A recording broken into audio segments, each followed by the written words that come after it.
Even if your game is a AAA, amazing, 100 gigabyte NBA game with various different modes, ways to play with your friends, the third thing that's cool about the game, all the way down to just like a game where you collect things in your house and then it's a point and click adventure reading game, it doesn't matter anymore.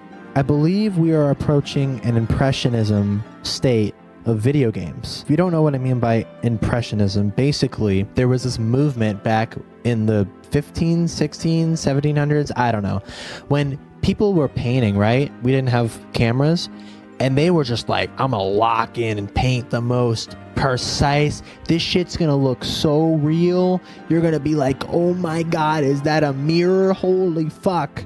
Is someone looking at me? They just made the paintings look very real. But when cameras came out, they found less use to paint someone as real as you can make it, because why wouldn't you just take a photograph if you wanted a picture of someone? So then people like Monet would paint things kind of like in that like childish way where it's like looks all just like, you know, he literally just did this with a paintbrush. And people would criticize this and be like, oh, this isn't art. This isn't like the most pristine and awesome thing and most real shit that you can make ever. It's merely an impression of it. And then Monet was like, bet. That's a compliment. And then that's how the Impressionism movement started. And we can see now there's art with just like a fucking dot in the center of it, right? But anyway, the point being is that I think we're seeing the same thing with streaming in games today. You don't need a 4K, amazing layout, perfect transitions, perfect audio quality.